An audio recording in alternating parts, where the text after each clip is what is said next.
ಹತ್ರ ಹೋಗಿ ಪ್ರಾರ್ಥನೆ ಮಾಡ್ಕೊಂಡು ನನ್ನ ಜೀವನ ಭಾಳ ಸಾಕಾಗ್ಯದ.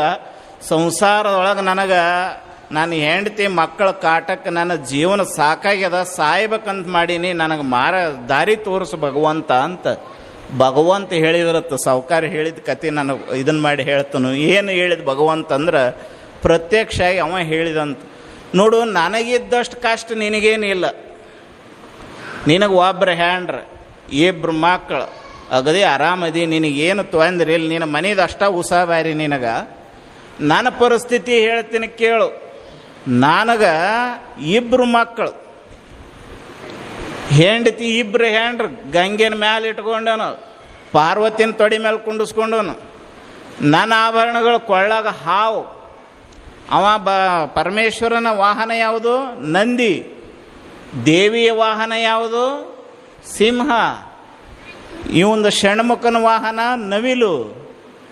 ಗಣಪನ ವಾಹನ ಇಲಿ. ನನ್ನ ಪರಿಸ್ಥಿತಿ ಹೆಂಗದ ಅಂದ್ರೆ, ಗಣಪ ಸರದಾಡಿದ ಅಂದ್ರೆ ನಾನು ಕೊಳ್ಳಾಗಿದ್ದ ಹಾವು ಇಲಿ ತಿನ್ನಕ್ಕೆ ನೋಡಕತ್ತೈತಿ. ಷಣ್ಮುಖ ಭಗವಂತ ಸ್ವಲ್ಪ ಅಲಕ್ಷ್ಯ ಮಾಡಿದ, ಷಣ್ಮುಖ ಸರದಾಡಿದ ಅಂತಂದ್ರೆ ನವಿಲು ಹೋಗಿ ಹಾವು ತಿನ್ನಕ್ಕೆ ಗುದ್ದಾಡಕತ್ತೈತಿ. ಸ್ವಲ್ಪ ಈ ಆಕಳ ನಂದಿ